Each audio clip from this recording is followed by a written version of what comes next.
안녕하십니까. 조국혁신당 국회의원 당선인 강병숙입니다. 저는 국회의원 하기 전에 건강대학교에서 그 장애 학생들을 가르치는 선생님들을 양성하는 사범대학의 교수였습니다. 그 전에는 제가 이제 교육부에 그 행정가로 교육 전문직으로 7년여 일하고, 근데 또 그 전에는 특수 교육 현장에서 자폐 아이들 또 지적장애 아이들 같은 발달장애 학생들을 좀 가르치는 특수교사였다고 했습니다. 또 저에게는 또 각별한 경험이 있는데요. 그 교육 현장에 오기 전에 NGO 단체 세이브 더 칠드런이라는 데서 그 국제 결연 업무를 담당했었어요. 어려움이 있는 청소년들을 후원해주는 그런 결연 업무를 담당했었기 때문에 뭐라 그럴까요? 이제 격차 해소라 그럴까? 불평등이라 그럴까요? 좀 어려움이 있는 청소년들이나 학생들한테 저도 모르게 이렇게 관심을 가게 되는 그런 경험을 많이 했었죠. 네.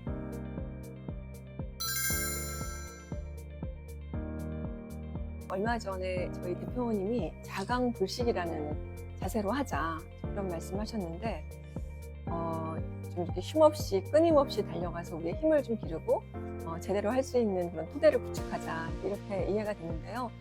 당의 다른 의원들하고 협력해서 조국혁신당에서 기치를 걸고 있는 여러 목표라든지 당령과 당원에 좀 일치되게 잘 열심히 일해보고 싶은 그런 각오가 있습니다.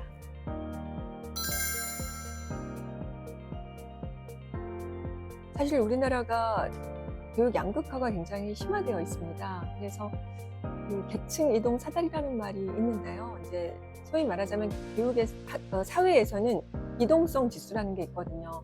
어려움이 있었던 청소년들이지만 이제 얼마든지 교육을 통해서 본인이 일구고자 하는 그런 목적에 도달할 수 있도록 해주는 것이 교육의 어떤 수단, 교육의 어떤 기능을 할 수 있는 부분일 텐데요.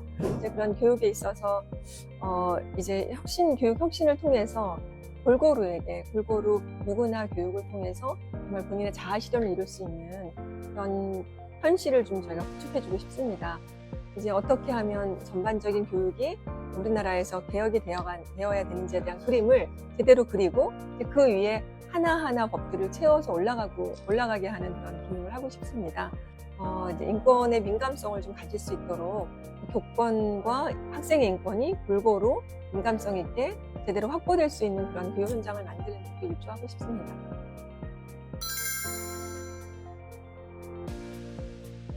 기술 강국이 되는데 좋은 인재들을 발굴해야 되는 차원도 있지만 그래서 이제 또 AI 쪽으로 많이 기울고 있기도 하고 AI 디지털 교과서를 개발해야 된다라고 하는 교육부의 여러 예산들도 이렇게 편성되고 있긴 한데요.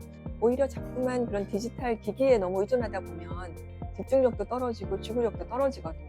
실제로 실험을 해보면 훨씬 더 이렇게 선책으로 공부하는 것보다 기기를 통해서 공부하는 것이 집중력을 떨어뜨리고 우울하게 만들고 ADHD가 더 많이 늘었다는 보고가 있고요.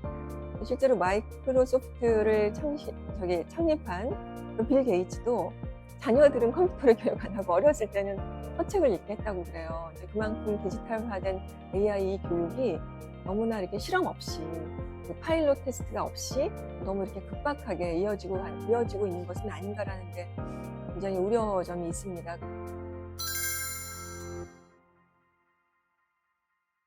이제 1호 법안으로 정서행동 위기학생 지원법을 준비 중에 있는데요. 그래서 학교에는 코로나 이후에도 특히 더 그러는데 정서행동으로 위기 학생들이 너무나 많아졌거든요. 우울하고 또 자살 충동을 느끼는 학생들도 있는 반면에 과잉되게 ADHD라든지 품행장애 쪽으로 본인의 어떤 요구를 행동으로 과하게 분출되는 학생들이 굉장히 많아졌습니다. 그리고 실제로 이제 그 어떤 통계를 보면은 2017년도에서 2022년 그러니까 5년간의 건강보험 심사평가원의 그 통계를 보니까 그 5년 사이에 ADHD 아이들이 44.4%가 증가됐다 그래요. 어마무시하지 않습니까? 게다가 품행장애 유병률이 이제 평균적으로 4%에 이른다고 하거든요. 이런 학생들을 무시할 수가 없어요. 이 정도의 이렇게 많은 그 부분을 차지하고 있기 때문에 교실 안에서 이런 문제가 일어났을 때 어떻게 대응해야 될지 선생님들이 굉장히 난감하고요. 이런 것들 때문에 굉장히 피로감이 있고 선생님들은 이미 너무 많이 소진되어 계세요. 탈진, 소진, 번아웃 이런 말들이 굉장히 많고 또 선생님들 사이에서는 또 이제 우울증 약을 먹는 분들도 있으시고 정신과에 또 다니셔야 된다는 분들도 있으세요. 그만큼 정서적으로 굉장히 어려움을 많이 토로하고 계시는데, 선생님들을 위한 법은 제가 이제 차후에 또 만들려고 계획 중에 있고요. 결론적으로 말하면 이제 학생들의 그런 사회성 문제, 관계 형성의 어려움을 겪는 거, 그리고 이제 행동에 대한 그 자기 욕구를 보통의 어떤 배려심이 많고 협력적인 방법으로 표현하는 것이 아니라 너무 자기 자신만 생각해가지고 이기적으로 이제 표출되는 경우도 많이 있다 보니 다른 사람들도 너무 곤란해하고 선생님들도 힘들고, 그래서 그런 정서행동의 위기 있는 학생들을 어떻게 하면 지원해 줄 수 있을까에 대한 법이 생각 중입니다.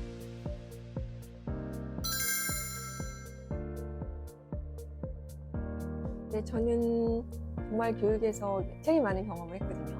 현장 교사도 해봤고, 교육부에서도 행정가로도 있어봤고, 학계에서도 있어봤는데, 그것만이 아니라 저는 실은 굉장히 여러 군데 시민단체들과 조직과 그런 기관에 개입하면서 자문도 하고 도움을 많이 이제 주기도 하고, 또 저도 많이 배우기도 한 그런 경험이 있습니다. 가령 제가 한 2년 정도 한국 청소년 포럼 나다라고 하는 것에 제가 대표를 하고 있는데요. 거기는 이제 위기 청소년들, 소위 말하자면 보호 종료 청소년, 청년, 그리고 혹은 또 뭐 심지어는 성매매 아이들, 그리고 은둔형 외톨이 아이들, 그리고 또 뭐 쉼터에서 이제 잠시 머물러야만 하는 그런 가출 청소년들, 그런 청소년들을 함께 일하고 있는 그런 전문가 집단, 그리고 실천가들과 오랫동안 이제 함께 의사소통을 해왔어요. 그래서 그 학생들에게, 그러니까 그런 이제 사각지대에 있는 그런 청소년들, 우리 미래 세대에게 제가 좀 더 다가갈 수 있는 여러 인프라들이 있다는 생각이 들고요. 굉장히 다양한 그런 시민단체들, 그리고 기관들, 그리고 조직들과 액티브하게 활동했었기 때문에 이제 그런 부분들의 요구들을 다 잘 담아내고 함께 듣고 함께 이제 논의하면서 정말 현장에 아주 필요한 그런 법들을 만들어내기 위해서 노력할 수 있다고 생각합니다.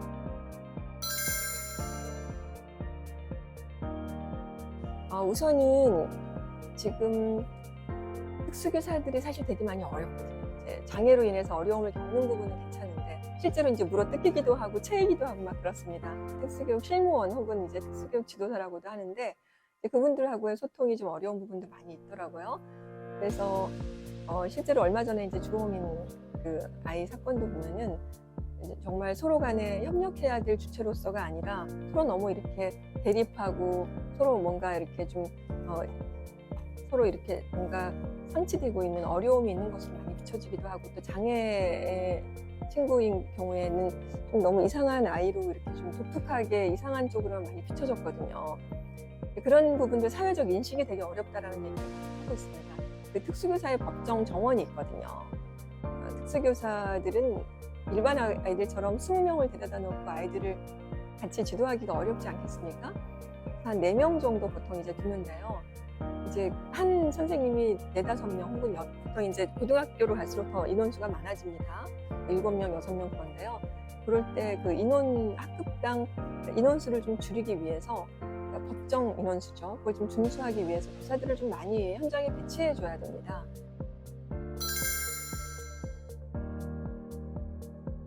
최근에 그 많은 교육을 하고 있는 것 중에서도 장애 공감이라고 하는 말이 있거든요. 장애 인식 개선, 장애 공감 문화, 이런 말들이 있는데요.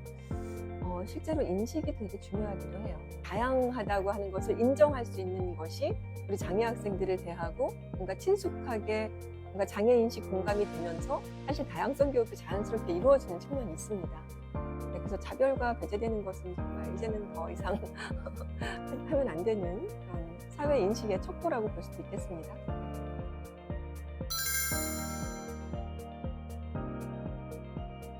어떤 학생 인권에 대한 민감성이 굉장히 고양되어 있으면 그 민감성이 교권을 이렇게 존중하는 쪽으로도 이렇게 작동이 됩니다.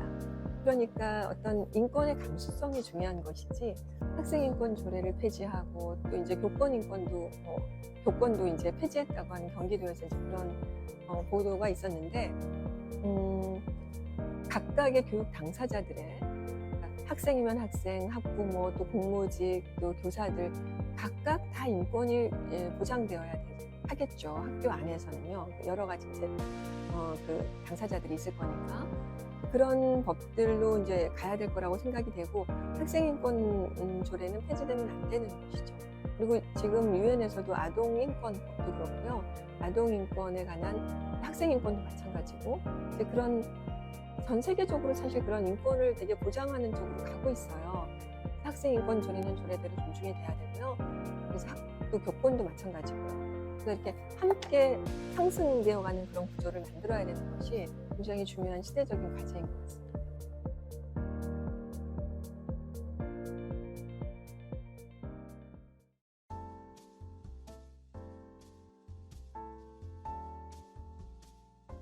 저희 IH 플라잉버거스는 2012년도에 설립된 에듀텍 회사입니다. 사실 굉장히 오래 이제 활동하고 있는 에듀텍 회사인데, 누적으로 한 700억 원 정도 투자 받았으니까 굉장히 많이 받은 이제 에듀테크 회사라고 보셔도 되는데요. 저희가 이제 사실 다른 회사들이랑 좀 차별화된 에듀테크에서의 길을 걸어오게 된 건 한 2015년 정도였던 것 같아요. 그때쯤에 이제 저희도 처음 시작할 땐 어댑티브 러닝 하겠다고 시작하는 거죠. 대부분의 사람들은 생각보다 공부하는 걸 어려워하고 힘들어합니다. 그래서 대부분 다 공부를 하다가 포기하죠. 아이들의 데이터가 쌓이지 않으면 기계가, 그러니까 AI가 학습을 할 수가 없고, AI가 학습을 제대로 못하면 얘가 이제 좋아질 수가 없으니까. 근데 이제 말씀드렸다시피 AI로 어댑티브 러닝으로 유의미한 매출을 내고 있는 회사가 전 세계에 하나도 없다는 얘기는 모든 회사가 이 부분에 다 실패하는 거죠.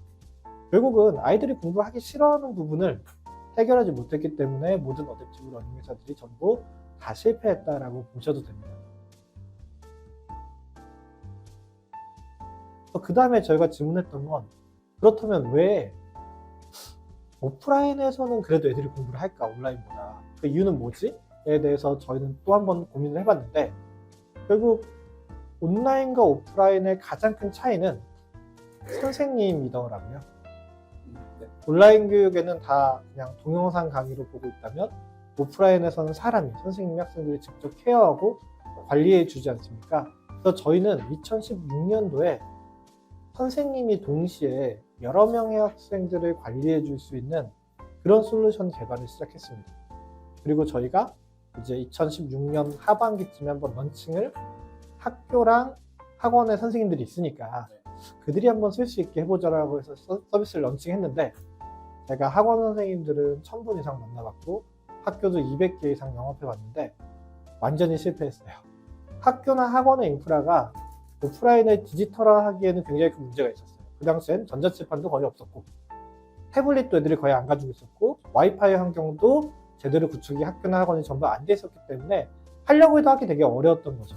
그 당시가 코로나 전이었기 때문에 사람들이 교육을 디지털화해야 된다는 생각이나 시도조차 굉장히 좀 적었던 시기였던 것 같아요. 그 당시엔 조금 화가 났던 것 같아요. 이렇게 좋은 걸 왜 안 써주지? 화가 좀 나서 우리가 직접 선생님을 뽑아다가 한번 가르쳐 보는 게 어떨까라는 생각으로 저희가 처음에 공무원 준비 시장에서 선생님을 채용해서 관리형 서비스를 시작했고요. 그리고 나서 저희가 카카오벤처스로부터 아주 조그만 금액, 한 5억 정도 투자받고 나서 2019년도부터는 K-12 시장에 들어와서 지금 거의 한 7년간 이제 서비스를 운영해 오고 있습니다. 과외 선생님이 하는 시간을 한번 분석을 해보면, 과외 선생님이 쓰는 시간 전체의 40% 정도가 모니터링에 쓰이고 있습니다. 네. 그냥 애들을 지켜보는데 40분을 쓴다고 하면 좀 돈이 아깝나 이런 생각 드실 수도 있지만, 이 모니터링은 굉장히 중요한 두 가지 역할을 합니다. 첫 번째는 애들의 공부를 강제하죠. 어쨌든 앞에서 이렇게 지켜보고 있으면 그 시간만큼은 애들이 공부를 할 수밖에 없고요. 두 번째로는 공부 잘하는 애들이 어려운 문제 나왔을 때 신나할 수 있죠. 네. 하지만 보편적 학생들은 어려운 문제가 나오면 바로 책 덮고 포기하게 되는데, 과외 선생님은 이렇게 지켜보고 있다가 아이들이 어려운 포인트가 나오면 옆에서 바로 개입해서 어려운 부분들을 도와주면서 포기하지 않고 지속시키게 하는 거죠. 근데 저희는 자체적으로 개발한 리얼타임 러닝 애널리틱스라는 엔진이 이 모니터링 영역을 대체하고 있는데, 이렇게 또 말씀드리면 그 엔진이 엄청 중요하다고 생각하거든요. 저희가 7년 동안 정말 많이 해왔던 건 종이 기반의 손으로 이루어져 있던 거의 대다수의 액티비티들을 전부 디지털화를 할 수 있었기 때문에 이 모니터링 엔진이 잘 활동을 할 수 있었고요. 그래서 저희는 한 명의 선생님이 동시에 50명을 개별 맞춤형 학습을 시킬 수 있는 엔진을 가진 상태에서 민간 교육 시장에서 일을 하고 있었는데, 어떻게 보면 AI 디지털 교과서 시대가 열리는 거죠. 결국은 AI 디지털 교과서도 선생님을 대체한다라기보다는 하나의 수업 도구로서 저희는 선생님의 역량을 더 파워풀하게 강화시켜 줄 수 있는 요소다라고 바라보고 있습니다. 예를 들면 AI 디지털 교과서는 선생님을 대체하는 로봇이 아니라 선생님에게 아이언맨 슈트를 입혀드려서 선생님이 더 역량이 올라갈 수 있는 그런 플랫폼이 AIDT라고 생각을 하고 있습니다. 사전 진단을 통해 수업 전에 아이들이 꼭 알아야 될 지식들을 채워놓은 상태로 수업에 앉힐 수가 있는 거예요. 그러고 나면 이제 수업을 하게 되지 않습니까? 수업은 크게 세 가지 형태가 저는 있다고 생각했어요. 하나는 강의형 수업, 다른 하나는 프로젝트나 모듈형 조별 수업, 세 번째는 이제 문제풀이형 수업. 근데 이 과정 안에서 참여를 이끌어내고 과정 중심 평가를 전부 다 할 수 있는 게 AIDT입니다. 조금 더 제가 좀 길어지는데 조금 더 자세히 설명드리면, 결국 수업 안에서의 참여를 확인할 수 있고 그 참여가 전부 다 데이터화되기 때문에 과정 중심 평가를 실질적으로 할 수 있다. 그리고 그게 단순히 강의형 수업뿐만이 아니라 프로젝트형 수업이나 문제풀이형 수업도 가능하죠. 저희 회사는 질 높은 교육 기회 평등을 위해 교육을 디지털화하고 있는 회사다라고 말씀드릴 수 있을 것 같습니다. 사람들은 생성형 AI 시대에 무엇을 공부하는 게 가장 맞을 것인가를 저도 고민을 되게 많이 하고 있는데요. 제가 내린 결론은 이런 거예요. 사실 우리가 남에게 무언가를 계속 시킬 수 있는 사람은 특권층이었던 것 같아요. 내가 권력이 있어야지 여러 사람들에게 무언가를 시킬 수 있지 않습니까? 그래서 내가 남에게 무언가를 잘 시키는 것은 어떻게 보면 굉장히 권력을 얻은 다음에 필요한 역량일 수 있거든요. 그런데 이제 생성형 AI가 나오면서 그게 평등해진 것 같아요. 근데 그럼 생각보다 뭐가 어려운 거냐면, 첫 번째, 내가 무언가를 잘 시키기 위해선 첫 번째, 내가 원하는 게 무엇인지 알아야 잘 시킬 수 있습니다. 이게 굉장히 어려워요. 내가 원하는 게 뭔지를 아는 것 자체가 굉장히 어렵고요. 두 번째, 그걸 알아도 남이 잘 알아먹을 수 있게 이걸 설명하는 능력도 굉장히 어렵습니다. 근데 이 두 가지 능력이 어떻게 보면 예전에는 많은 사람들에게 필요하지 않았을지도 몰라요. 근데 이제 생성형 AI를 통해서 그게 이제 민주화된 거거든요. 그렇기 때문에 내가 원하는 게 본질적으로 뭔지를 잘 찾는 능력, 그리고 그걸 잘 표현하는 능력을 자라나는 아이들은 많이 배워야 되지 않을까라고 생각하고, 그런 방향으로 저는 저희 애를 가르치려고 하고 있어요. 아이들에게 단순히 암기를 시킨다든지 이런 게 아니라 내가 어떤 지식을 습득했을 때 결국은 내가 이걸 받아들이는 능력, 꺼내는 능력, 이런 것들을 다 복합적으로 훈련을 해야 된다고 생각하고, 그렇기 때문에 AIDT가 되게 중요한 게, 단순히 지식을 전달하는 건 내가 되게 잘해줄 거니까 그걸 얘한테 조금 더 맡기고 사람들끼리 모여서 그걸 상호작용하고 내가 그걸 넣었다가 꺼내도 보고 그 꺼낸 게 맞는지 서로 소통해보고, 이런 것들이 학교 현장에서 더 많이 이루어진다면 아까 말씀드렸던 부분들이 더 잘 이루어지지 않을까 생각하고 있습니다. 지금 현재 나온 개발 가이드라인을 보면 AI 디지털 교과서 회사는 학생의 이름도 저장할 수 없고요. 선생님의 이름을 저장할 수도 없습니다. 그 일은 모두 다 나이스망에서 오는 정보를 로그인하는 시점에 클라이언트에서 학생들만 볼 수 있게 돼 있지, 저희가 하나도 조회를 할 수 있기 때문에, 조회를 할 수 없기 때문에 저희는 그냥 비식별 비식별 번호와 그 번호와 매핑되어져 있는 학습 데이터만을 가지고 있는 거지, 개인정보를 하나도 저장할 수 없게 개발이 되어져 있는데, 이 부분이 아무래도 좀 오해가, 자세한 부분을 모르시는 분들이 오해를 많이 가지고 있는 것 같습니다. 저희 회사의 미션이 질 높은 교육의 기회 평등을 만드는 것인데요.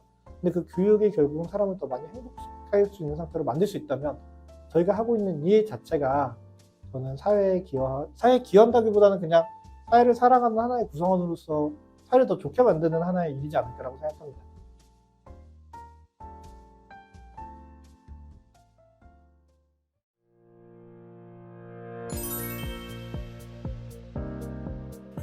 저는 CNT테크의 전화성 대표입니다. 네. 저희 CNT테크는 이제 스타트업 엑셀러레이터로서 국내 이제 최대 규모의 투자를 하고 있습니다. 엑셀러레이터는 보통 3년 내 기업들의 투자를 가장 많이 하고, 네. 3년 내 기업들은 실제 보육이 필요한 기업들입니다. 네. 그래서 물론 저희도 3년 이후 기업에도 투자를 많이 하긴 하지만 집중적으로 하는 구간이 초기 기업들이에요. 네. 모두 팁스라는 제도라 네. 아마 들어보셨을 겁니다. 저희도 평균적으로 한 2억 원 정도 투자하고 팁스를 매칭한 형태로 많이 스타트업들을 지원하고 있는데, 그 지원 이후에도 뭐 스타트업들이 이제 시장에 진출 어떻게 하는지, 또 기술 개발 어떻게 해야 되는지, 팀 빌딩은 어떻게 해야 되는지를 집중적으로 저희가 보육을 하고, 또 과정 중에 투자를 한 번만 하는 것이 아니라 두 번, 세 번 하는 경우도 상당히 있습니다. 네. 그러니까 기업가정신 교육은 빨리 받을수록 좋습니다. 그러니까 대학 때는 요즘에 대학 수업 중에 기업가 정신 관련된 창업 관련된 수업들이 실제 있어요. 근데 사실 뭐 중등, 고등 수업 시간에는 이 교육이 많지는 않은데 미국이나 이스라엘은 교육을 받습니다. 네. 기업가 정신 교육에 대해서는 이제 어떤 형태로 창업을 하고 어떤 창업가들이 이제 실제 성공을 했고 또 창업이 어떤 사회적인 의미가 있는지를 중등, 고등 교육에도 포함되면 상당히 좋거든요. 우리나라에 실제 그 정부 R&D 사업의 상용화 비율이 미국이나 이스라엘의 3분의 1 수준밖에 되지 않아요. 근데 그 이유가 보면은 미국은 R&D 자금을 지원해줄 때 지원받는 어떤 기업들의 기업가 정신 교육을 받는 게 필수적입니다. 그리고 그 전에 이제 그런 교육을 어떻게 받아왔는지를 트래킹을 하거든요. 근데 우리나라는 사실 이게 사실 많이 부족해요. 네. 중등, 고등부터 기업가 정신 교육을 좀 하는 것이 되게 중요하다고 생각합니다.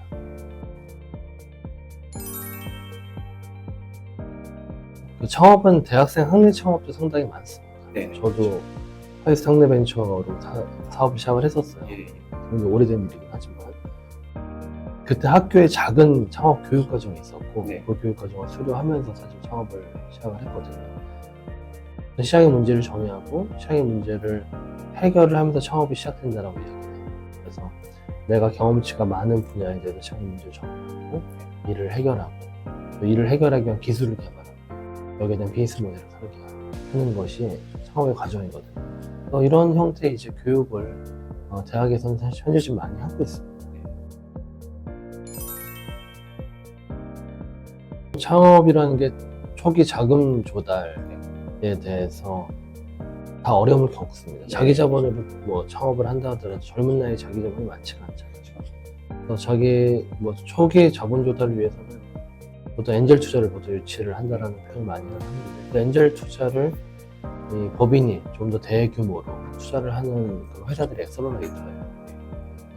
그래서 실제 엑셀러레이터들을 일단은 만나시는 게 제일 좋고요. 엑셀러레이터들도 처음에 이제 투자부터 시작하는 경우도 있는데 투자하기 전 단계로 이제 덜 넘은 기업들이 많잖아요.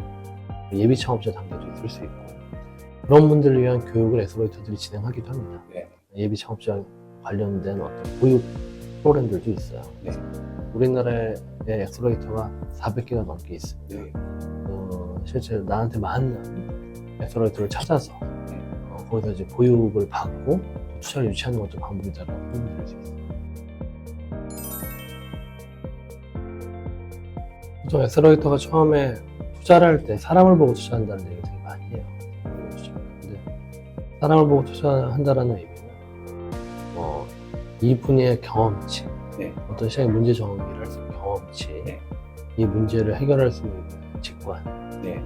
또 이분이 확보할 수 있는 기술들, 또 이분의 기업가 정신 이런 것을 총체적으로 본다는 거예요. 대학 창업은 교원 창업들, 교수님들 창업들과 잘 연계하는 게 사실상 중요합니다. 그래서 실제 교수님과 같이 창업하는 해서 성공한 사례들도 있습니다. 영우실 창업과 연계한 사례도 있고, 그리고 학생 창업이라 하더라도 단시간 내에 경험치가 높은 분야에 대한 창업의 성공 사례들이 다 많아요. 저희가 사실 뭐 대학교 다닐 때 투자한 기업들 중에 대표적으로 잘 된 기업이 푸켓이라는 회사가 있어요. 푸켓. GS 리테일이 한 2,000억에 인수했어요. 네. 근데 저희가 처음에 뭐 법인 설립하면서 투자를 했으니까요. 네. 그 회사 같은 경우에는 이문주 대표가 고려대 3학년일 때 네. 저희가 이런 창업에 대해서 에서라이터가 교육 프로그램을 할 때 신청을 했고, 네. 그러면 자연스럽게 이제 투자까지 이어져서 성공한 사례이거든요. 네. 그 이문주 대표 같은 경우도 이 경험치가 되게 많았어요. 대학교 다니면서 모두의 지도라고 하는 외식 지도를 만들고, 그 외식에 대해서 주문하는 프로세스에 대해서 계속 몰입을 하다 보니까 우리나라 외식 쪽에 최초의 미디어 커머스를 만들었어요. 네. 그러니까 영상을 보고 네.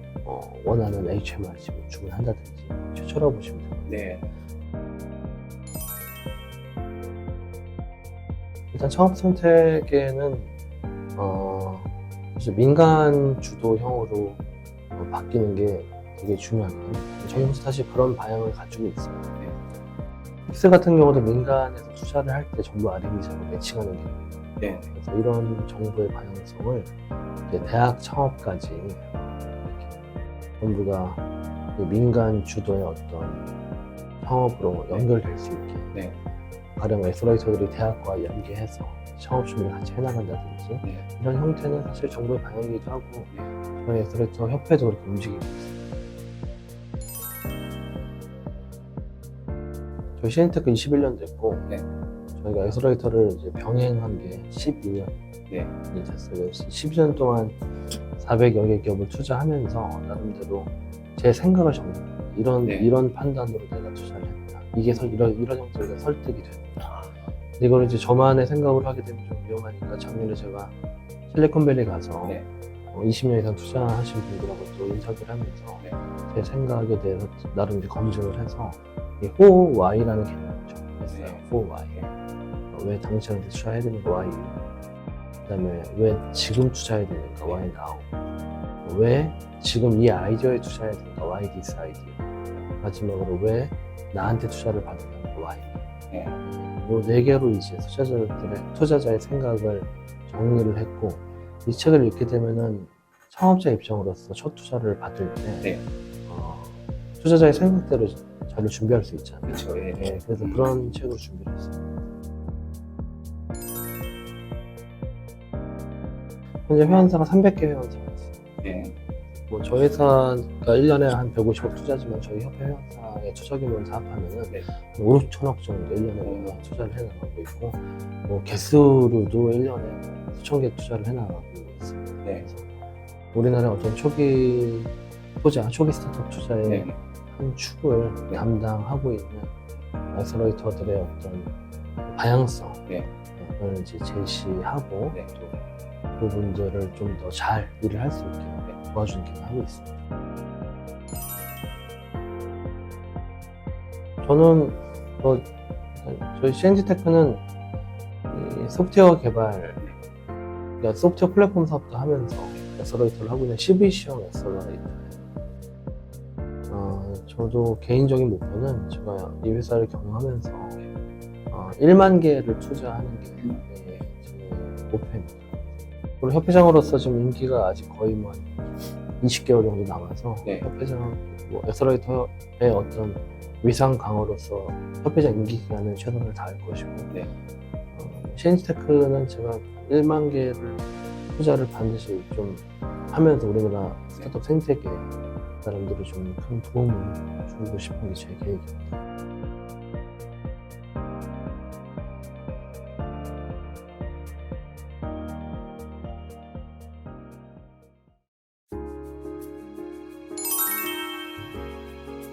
네, 제가 지금 교육위원회랑 여성위원회 두 가지 상임위에 들어가 있어서 바쁘게 보내고 있고요.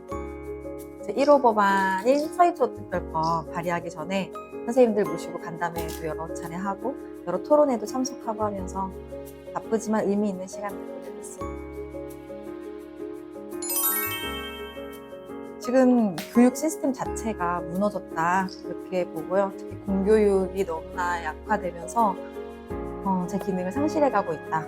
그 원인은 일단 교육이 서비스로 취급받으면서 내 교육 서비스가 마음에 안 든다. 그러면 이제 신고하는 그런 학교가 사법화가 돼버렸고요. 그 원인을 찾아보면 일단 교권 보호가 되고 있지 않고 교권이 너무나 추락해서 교사의 생활지도가 계속적으로 아동학대로 신고당하고 있어요. 그러니까 위축되어서 어떠한 지도도 할 수가 없는 상황입니다.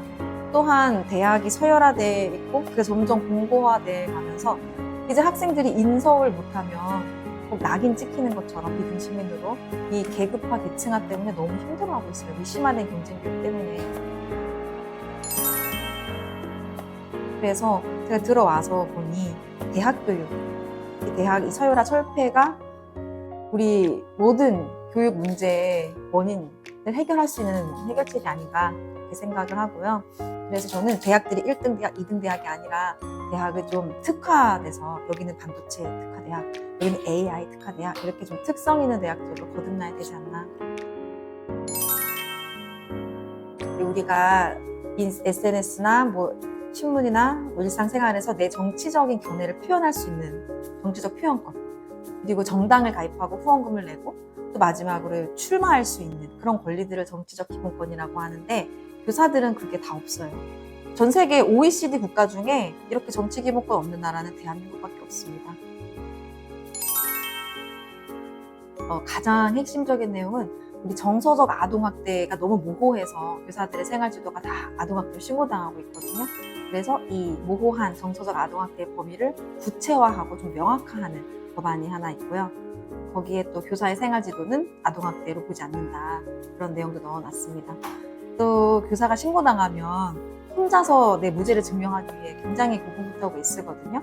그것을 교육활동보호조사관 제도를 도입해서 조사관이 교사가 신고당했을 때 좀 지원해주고 도와주고 또 교육청이 법률 지원을 해주는 그런 법안도 하나 만들었고요.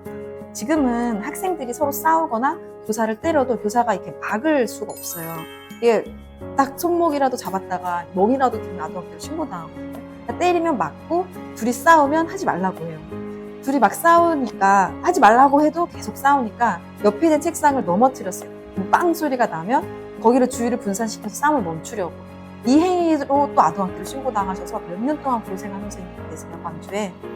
그러니까 저는 이러한 것들을 좀 미연에 방지하기 위한 법들을 만들었고,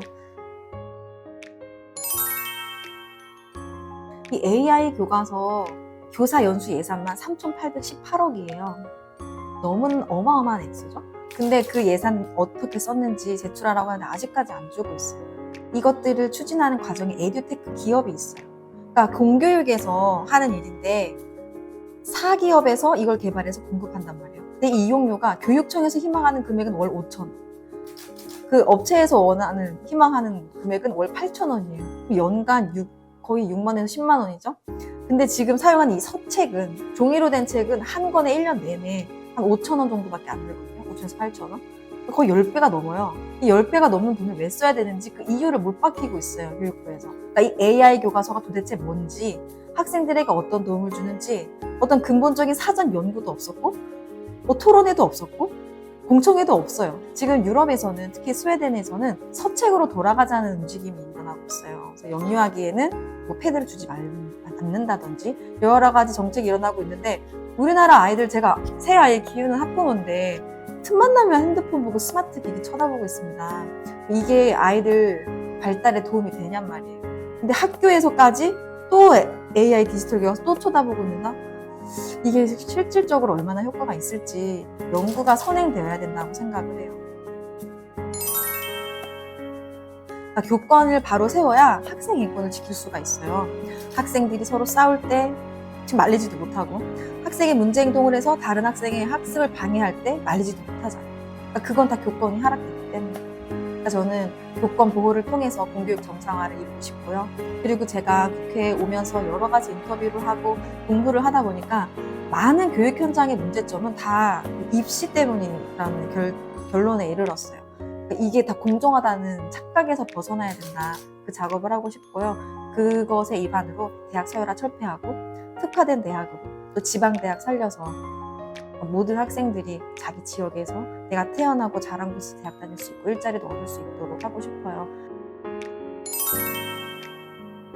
육아휴직을 보장해주고 육아수당도 주고 출퇴근 시간 보장해주고 그래야 아이를 낳고 키우고 싶을 테니까 요즘 저출생 문제가 심각하잖아요. 또 하나는 돌봄을 지금 늘봄학교라고 해서 나라에서 국고 예산 0원이거든요. 지방교육재정교부금으로 알아서 다 해라. 유보통합, 늘봄학교 다 지방교육재정이고 교육청이 알아서 하라고 좀 떠밀어놨는데 이렇게 했기 때문에 질이 굉장히 낮아요. 그게 아니라 국가가 책임지고 아이들을 돌봐야 된다. 그래서 국가 책임 돌봄제에 대해서 법안 준비하고 있습니다. 22대 국회와 함께 국회 대원과 함께 창립한 더 에듀 창립을 진심으로 축하드립니다. 지금 교육계는 굉장히 신음을 앓고 있습니다. 교사들은 교권 추락으로 고통받고 있고 자살을 하는 경우도 너무 많고요. 학생들은 심화된 경쟁 교육으로 인해서 병원까지 말라가고 또 학부모들은 사교육비 때문에 노후 자금까지 빼서 굉장히 고생하고 신음하고 있거든요. 이 교육계의 수많은 문제들을 해결하는데 언론의 역할이 너무나 중요합니다. 교육이 사실은 우리 사회에서 많이 관심받고 있지 못해요. 이게 무슨 소리냐 하시겠지만 입시가 관심이 있는 것이지 교육 자체, 학생들의 어떤 성장과 발전에 관심이 있진 않거든요. 저희 사회가. 그래서 이 교육 본연의 기능을 되찾을 수 있도록 언론에서 많이 집중하고 또 오피니언 리더로서 교육계가 바로 설 수 있도록 도와주시길 저도 부탁드리고요. 더 백승아도 더 에듀와 함께 교육계 위해서 열심히 뛰겠습니다. 감사합니다.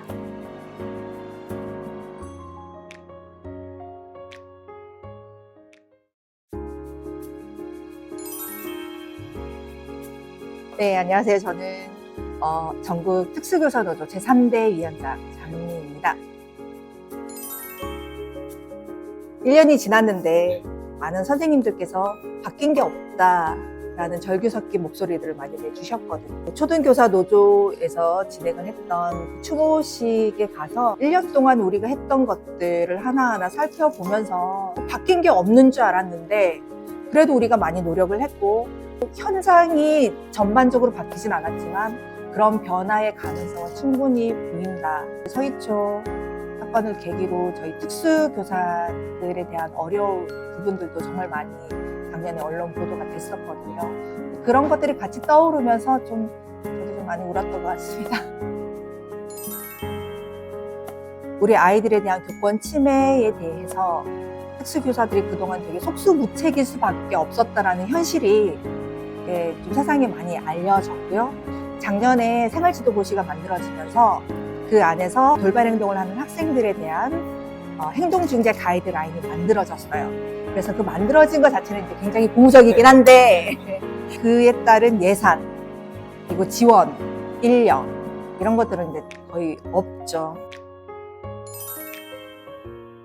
저희 특수교사들은 가장 큰 특징이 뭐냐면 저희 아이들에 대한 신체적 지원이 굉장히 많이 이루어집니다. 아이들을 이동시킬 때도 발장을 끼고 간다거나 손을 잡고 간다거나 뭐 데리고 가는 거죠. 이렇게 말로만은 안 되니까 다른 아이를 때리지 못하게 해야 되고 아이들이 물건을 던지거나 해서 스스로 또 다치지 않아야 되는 상황들도 많이 있고요. 그런 상황들에 대해서 전반적으로 신체적 지원이 이루어지는데 이 신체적 지원이 신체적 아동학대로 변하는 경우가 좀 많이 있거든요. 그래서 저희가 사실은 작년에 이 신체적 지원에 대한 최소한의 매뉴얼을 좀 만들어달라. 어디까지가 신체적 지원인지, 어디까지 하면 안 되는지. 그런데 그 부분에 대해서 이제 교육부가 어떠한 답을 내놓고 있지는 않는 거죠. 그 특수교사가 등교할 때 아이 이제 이렇게 세우다가 아이가 무는 바람에 이렇게 손을 놔서 아이가 이렇게 했는데 신체적 아동학대라고 해서 고소를 하고 2심까지 1심을 했을 때 무죄가 나왔지만 그쪽에서 또 항소를 해서 2심까지 가서 최근에 또 무죄가 나왔거든요. 어쩌면 한 30심까지 갈 수도 있겠죠. 근데 이거는 아이를 지도하는 차원에서 아이가 무는 돌발 행동으로 인해서 사람이니까 당연히 이렇게 놓았을 뿐인데 아이의 손을 놨기 때문에 신체적 아동학대라는 죄명을 씌우는 거죠. 그분은 2년간을 학교 현장에 계시지 못했었거든요. 장애 학생이라고 해서 예외적으로 몰래 녹음이 인정되는 것이 맞는가, 이것이 통합 차원에서 맞는가라는 것에 근본적인 좀 무릎을 가집니다. 장애 학생은 본인의 의사를 표현할 능력이 없다라고 어떻게 보면 법원이 단정을 지은 거잖아요. 장애는 말을 하지 못한다라고 딱 못 박아버림으로써 모든 장애인은 독립적으로 어떤 걸 할 수 없다라는 게 되어버린 거죠. 가장 중요한 건 그 몰래 녹음이 왜 인정이 됐느냐. 불법은 불법인데 장애는 불법이 아니고 일반은 불법이다. 이거 자체도 좀 인정이 안 되고, 그 싫어라고 했던 그런 표현들이 부적절한 표현일 수는 있겠으나 이게 법으로 유죄라는 선고를 받을 만한 정도인가에 대해서는 저희는 그때 당시에도 굉장히 유감을 표했었고요. 그리고 이게 지금 특수교육 현장뿐만 아니라 일반 교육 현장에서도 굉장히 큰 파장을 불러오고 있고요. 아이들에게 어떠한 제지도 지금 못하고 있는 경우 되게 많이 있습니다.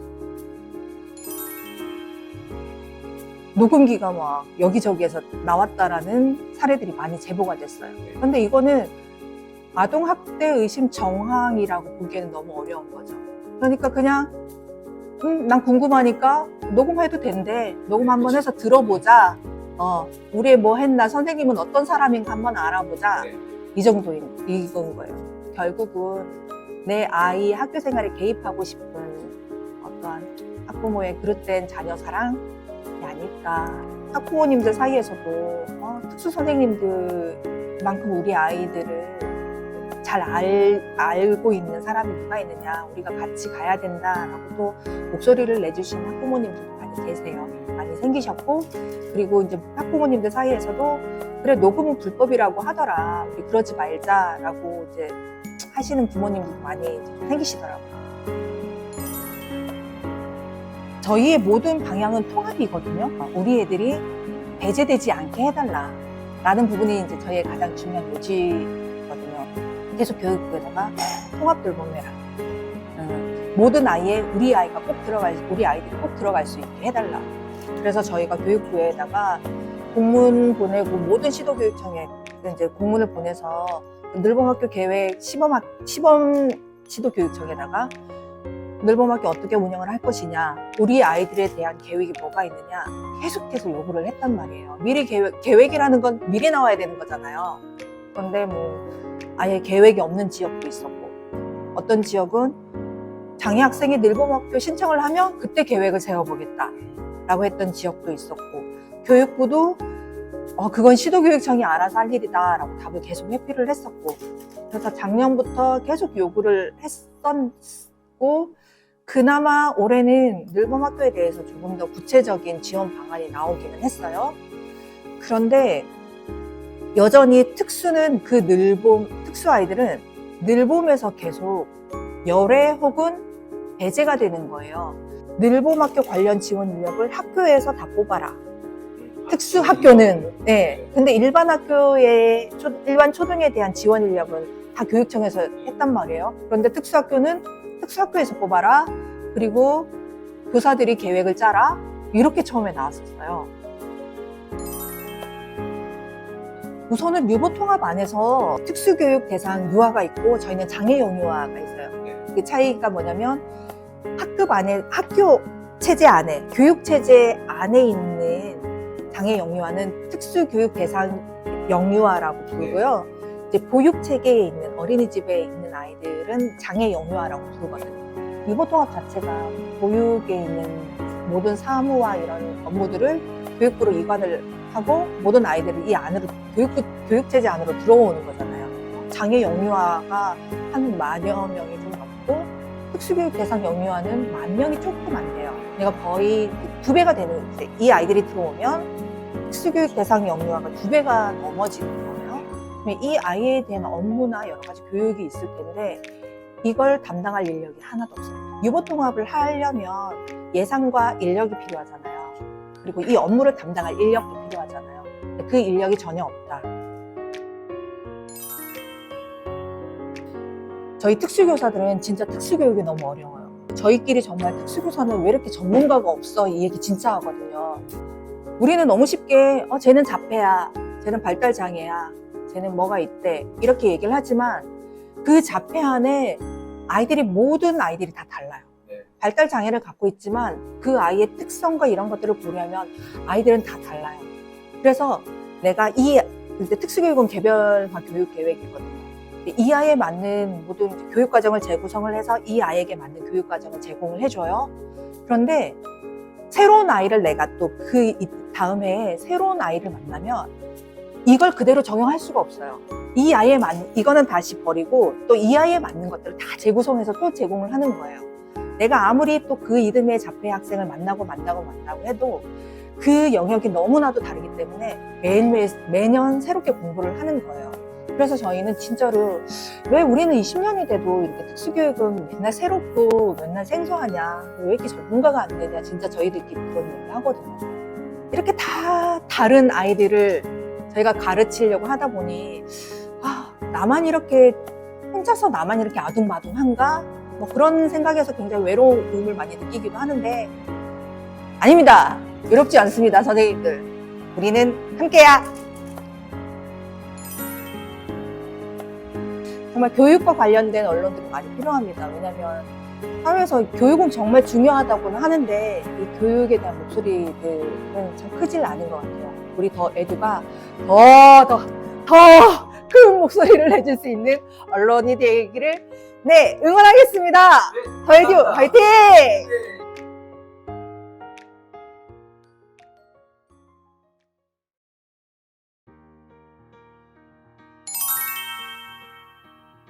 예, 우리 한국교과서협회는 원래 이제 한국거민정교과서협회라 해가지고 우리 교과서가 국정과 거민정이 있잖아요. 또 인정도서가 있고 있는데 그 발행사에서 만들어진 교과서를 우리 전국의 12,000개 학교의 초중고등학교 학생들이 제대로 수업을 할 수 있도록 그 적기에 공급을 해주는 그런 망을 갖고 운영하는 그게 이제 주요 업무인 기관이 바로 우리 교과서협회고 제가 와서 정관을 바꾸면서 거민정, 국정 다 취급할 수 있도록 한국교과서협회를 명칭을 변경을 했습니다.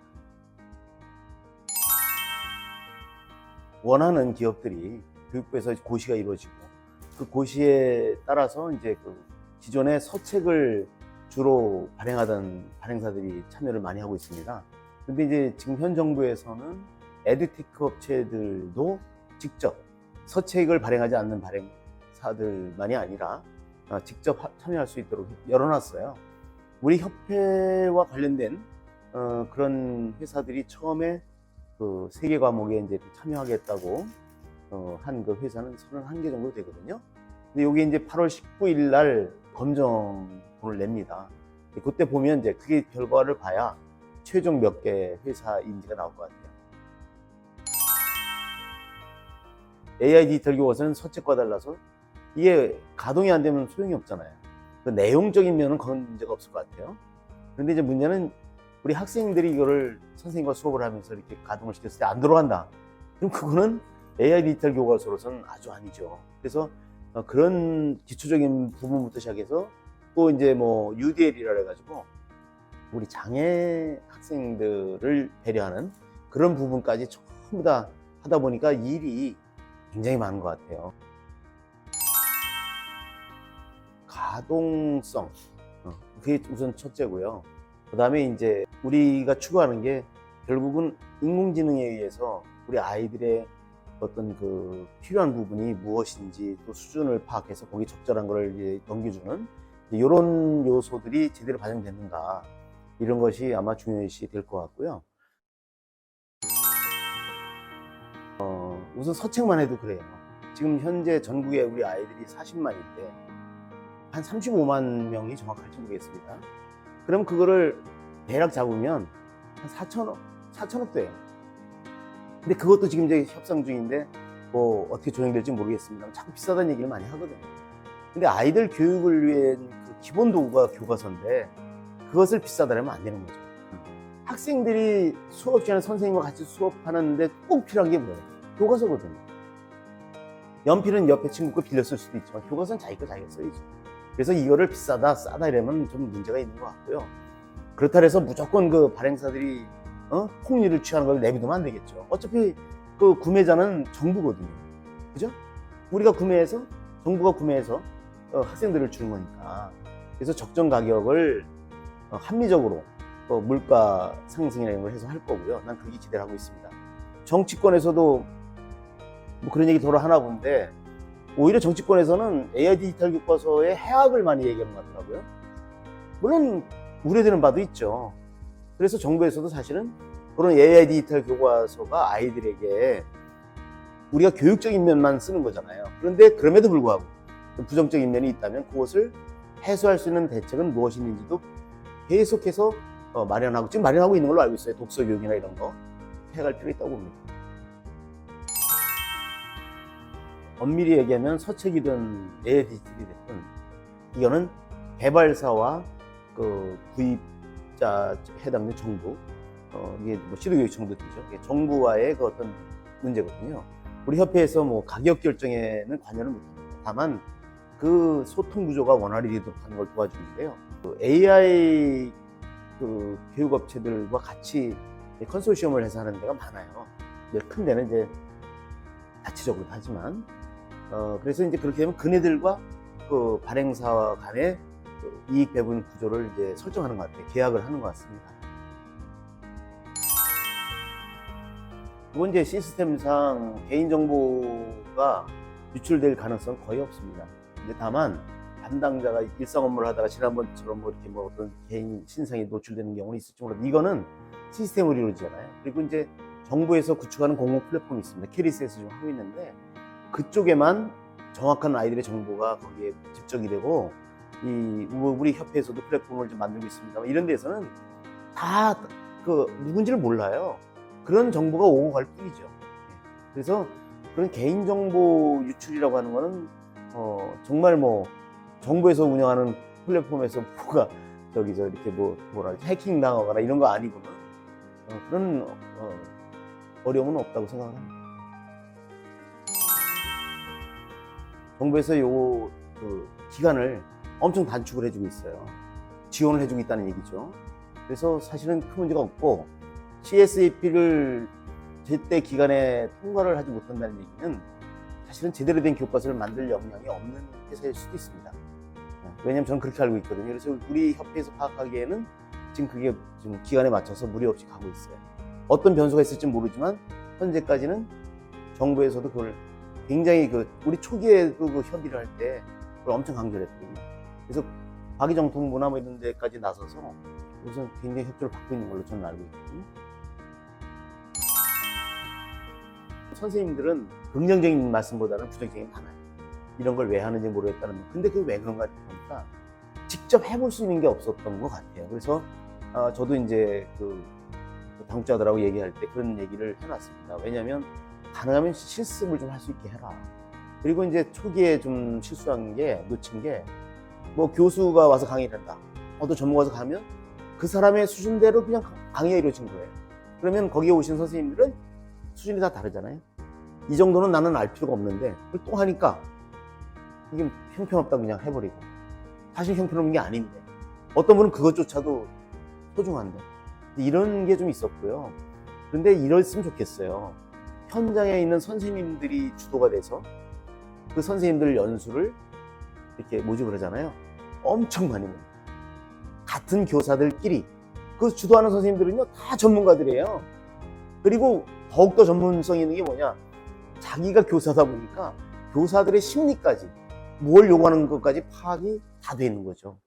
그리고 어떤 한 그 그룹에서 하는 걸 내가 듣기에는 연수 도중에 다 거기서 관리하는 사람들 몇 명을 파견해서 제대로 하고 있는지 사진도 채점하고, 그 다음에 끝나고 난 다음에 반드시 평가를 합니다. 그러면 거기에 참여했던 선생님들, 강사 선생님들도 뭐가 필요했다, 뭐가 아쉬웠다, 이런 게 나오거든요.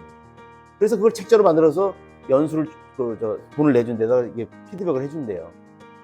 근데 그렇게 가야 되거든요. 근데 그게 안 되고 있는 거예요.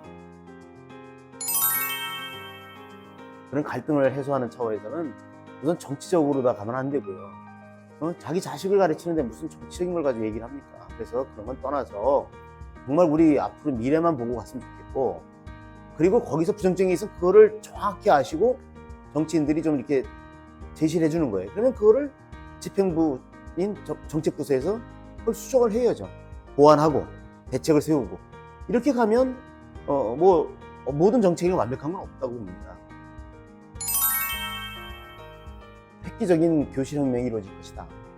그게 무슨 얘기냐면 지금도 사실은 열이 있는 젊은 선생님들이나 선생님들은 그 디지털 기기 가지고 하는 수업을 많이 하고 계세요. 근데 이제 거기에서 결국은 아이들이 똑같은 질문하고 똑같은 대답하는 게 아니라 다 각자가 다른 질문을 가질 수 있는 그런 여건이 마련되는 게 AI 디지털 교과서지 않습니까? 그리고 한 반에 20명 있으면 20명이 다 다른 수준의 문제를 풀 수가 있고요. 자기 수준에 맞는 거를 이제 할 수 있으니까 그런 꿈의 교실이 이루어질 수도 있어요. 지금까지 해오던 우리 이제 전국의 모든 학생들이 선생님과 교실에서 잘 수업을 할 수 있도록 적기에 교과서를 제대로 잘 공급하는 일, 가장 그 기본적인 일을 제대로 충실히 할 것이고요. 지금까지 해왔듯이. 아울러서 이제 AI 디지털 교과서라고 하는 새로운 그런 어떤 교과서가 도입되다 보니까 우리 발행사들이 제대로 잘 개발할 수 있고 그 과정에서 정부와 서로 의사소통이 잘 될 수 있도록 가교 역할, 그런 소통 창구의 역할을 좀 잘 하려고 합니다. 더에듀의 창간을 축하드리고요. 우리 교육에 무한 애정을 갖고 계시는 취재진과 그다음에 경영자들이 모인 그러한 교육 종합지 또는 그 이상의 역할을 할 수 있는 그런 언론사라고 알고 있습니다. 사실은 우리 교육계에 관계했던 사람 또는 하고 있는 사람들의 바람은 우리나라 교육이 정말 어느 정파에도 쏠리지 않고 객관적인 것을 우리 2세들을 위해서 잘 전달될 수 있는 그런 여건을 조성하는 데 있어서 채찍도 되시고 또 응원하는 그런 역할을 다 가지고 계시는 그런 우리 교육 전문지가 됐으면 좋겠다라는 바람을 갖고 있습니다. 발전을 기원합니다.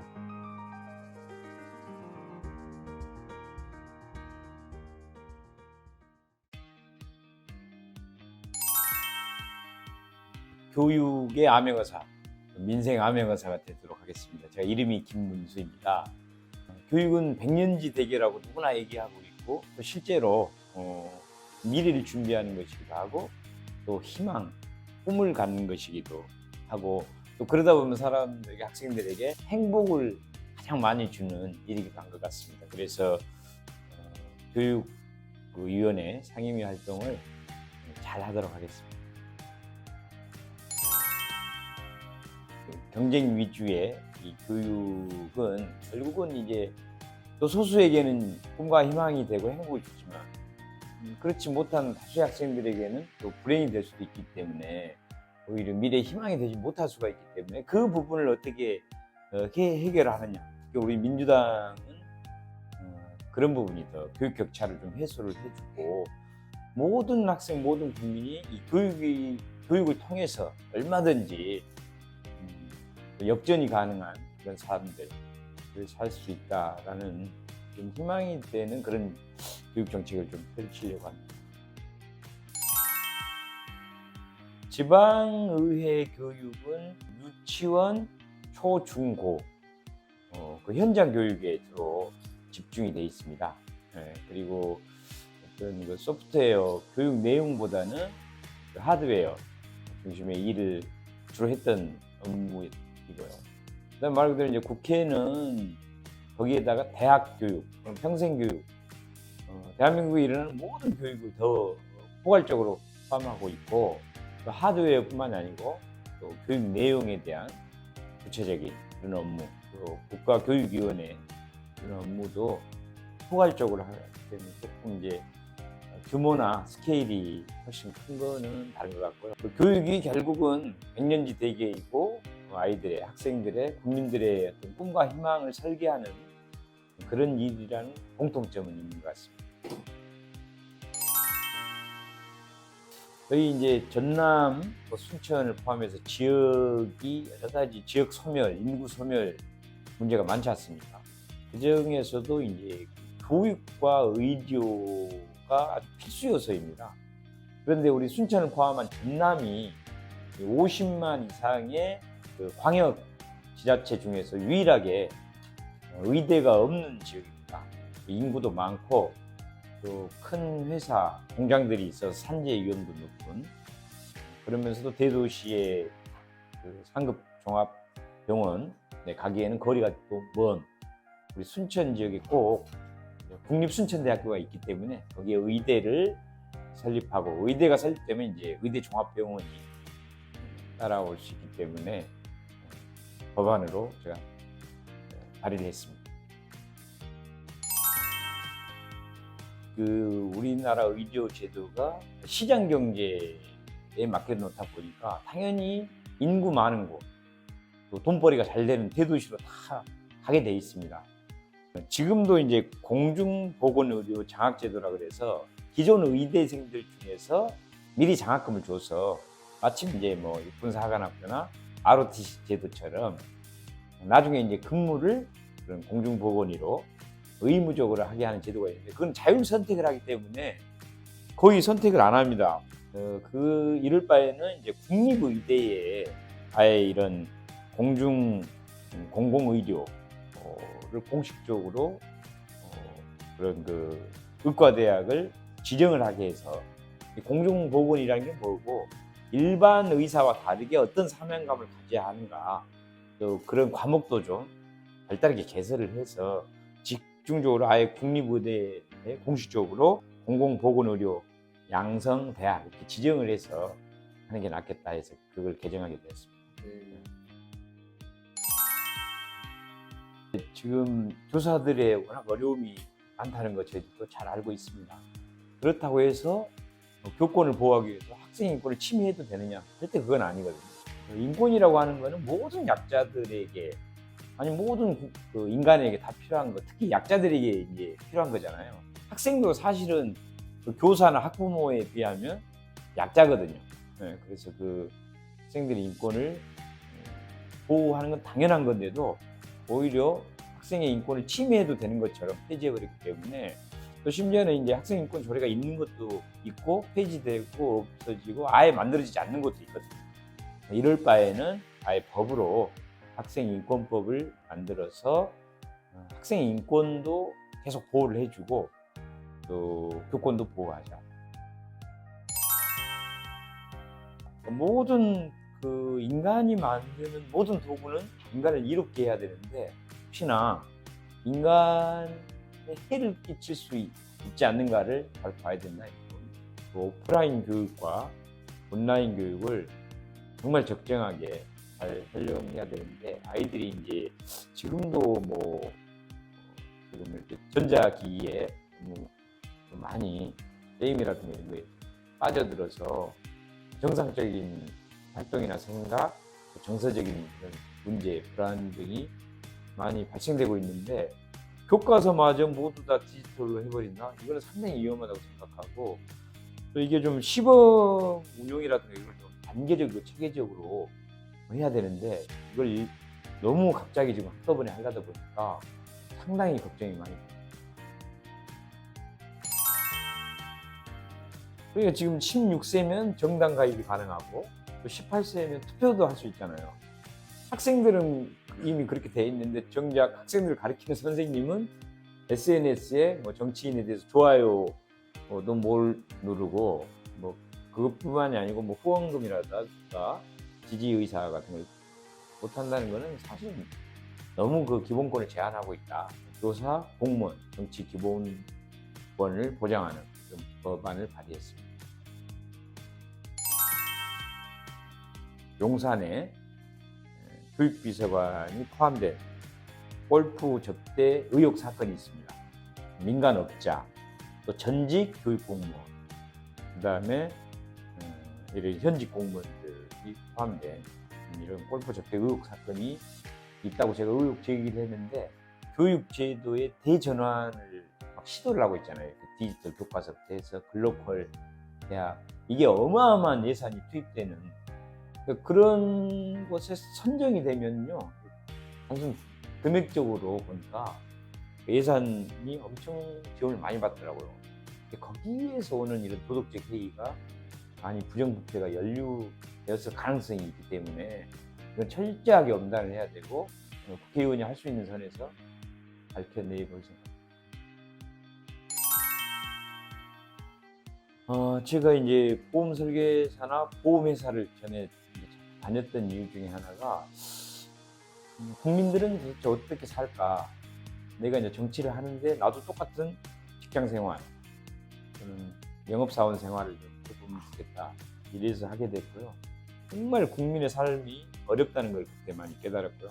하루하루 이제 보험 계약을 해내야 가족들의 생계를 계속 유지할 수 있고 안정되고 확정된 급여가 나오는 게 아니기 때문에 그때 이제 국민들의 삶이 얼마나 어려운가를 아주 극한 체험을 했던 것입니다. 교육 전문 언론 더 에듀의 창간을 진심으로 축하드립니다. 저희가 5월 30일 날 개원했는데 6월 1일 날 창간하셨다고 하니까 거의 쌍둥이나 마찬가지인 것 같습니다. 저도 이제 정치를 하면서 항상 느꼈던 게 언론의 도움 없이 또 정치 활동하기가 어렵다는 거, 또는 반대로 언론의 견제 없이도 또 정치가 잘못될 수 있다는 것을 너무나 뼈저리게 많이 느꼈던 사람 중에 한 명입니다. 그래서 상호 협력도 하고 또 상호 견제도 해가면서 대한민국 교육 발전 함께 더 에듀와 함께 파이팅 했으면 좋겠고요. 더 에듀 파이팅!